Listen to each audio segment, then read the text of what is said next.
Hello, my name is Jonathan. Welcome to the Haystack. Exciting news. Got some real exciting news. Many of you may have seen the video I did a while back commenting on the Whatever podcast. Has that controversial guy, Andrew Wilson, who's a frequenter on that program, was criticizing a Latter-day Saint girl, Becca, who was a guest on the program that same day. Criticized the church. Well, Becca has reached out and would like to set the story straight, and mentions that she misspoke. So I will be meeting with her, interviewing her, and we'll be posting that up on Friday. In other news, if you haven't seen it, I just did a video last night with Latter-day Lion, with Monty, and we talked about the new docu-series on the Church of Jesus Christ of Latter-day Saints and the culture, which is called An Inconvenient Faith.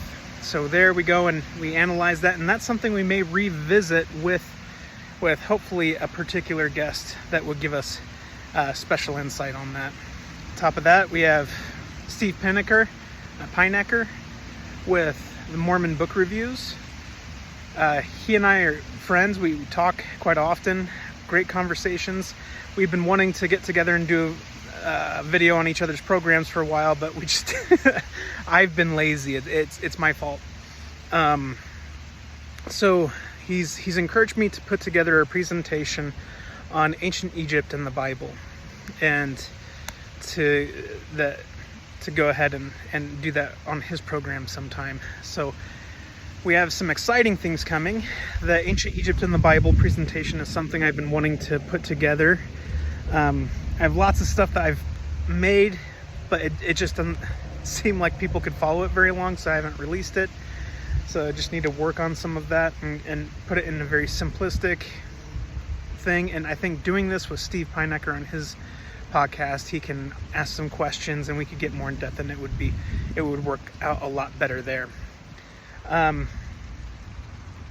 That being said, we have Jasmine Ripley, who just met with Christopher Blythe, and they talked about polygamy deniers, monogamy affirmers. That's getting quite a lot of attention. I've spoken about my opinion on the subject. My whole point is that I think we should take the best of this camp and the best of this camp and have them meet together with all the evidences and have them map things out. Because I think that there is an underlying fear of, well, if this happened, then that means the whole church is in apostasy, or you're saying so-and-so's a liar. And the thing is that history is messy. And it does cause a lot of people discomfort because they're not centered in on Christ, forgiveness, repentance, and charity and grace. To have grace over a sticky situation of the past, because we put everybody on such pedestals. And so history is messy, and there's a lot of things that typically get ignored, and you have people say, just ignore those people, just ignore the other side. And I think that's disingenuous. I think that does more harm than good. That's not how we counsel together. And I think to put something to bed and to find the truth of it all is not just to show one side of an argument and then show the straw man of another side and then dismiss it wholeheartedly and then never meet with them. I think we should recognize biases, recognize difficulties and what that means. Some people have different motives. Some people have honest motives. And it's not all the eggs in one basket here, all the eggs in one basket there. I think there's a way to work on this with clarity, and we could just come together with evidences and patch things together in a chronological order and go, oh, okay, I see. There was, some sticky deception here, and that's likely to, preserve the faith, or likely to stop a fallout of early members whose conversion was very shallow at the time. We now can look back and work together on this and have enough charity to discuss this in a very calm, level-headed, and loving manner, rather than shaming each other.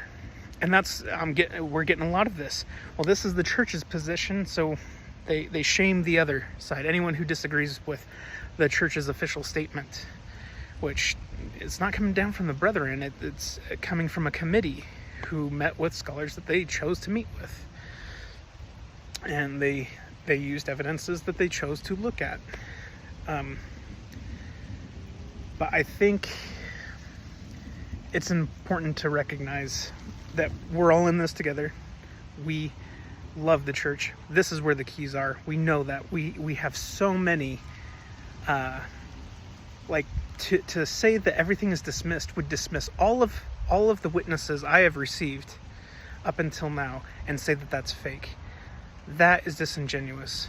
That is ridiculous. It's a ridiculous ultimatum to give. There's a lot of nuance. Just because something happened in the past doesn't mean that the church is in apostasy. It would have been in apostasy if we never let go of polygamy. The church would have been destroyed. And so I think the Lord uses circumstances for his purposes. Old Testament polygamy that was used.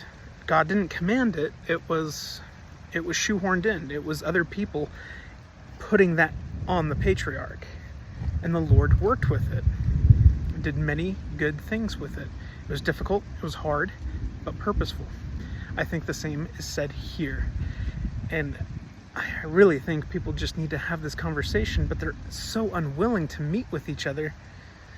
And I think it's because they're afraid of a faith crisis. They're afraid because they've made an ultimatum. Well, if I'm wrong about this thing, then everything must be wrong. And that's what happens with a lot of people with faith crises, which is what we talked about on Latter-day Lion last night. Let's talk about it.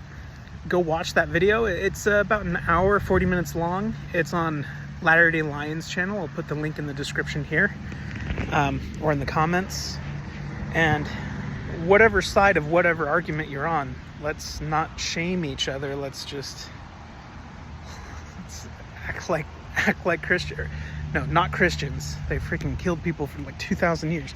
Let's act like, let's act Christ-like.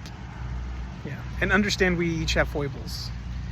And let's see past that and see what is the person trying to communicate. And let's look past our own pride and our own preconceived notions of something, because I don't care which side is right about anything. Well, on the polygamy matter, but I do care on what the truth is. And it makes me upset when people are so stubborn and belligerent and unwilling to speak to each other on opposing ideas or evidences, that they're unwilling to come together and work together. And that's ultimately what we need to do. So this is my call for people to work together and to stop pitting everybody against each other. So again, meeting with Becca, who was on the Whatever podcast. She's going to come speak, and we're going to hear what she has. Have stuff with Steve Pinecker, and don't forget Latter-day Lion's live video from last night. Take care, everyone.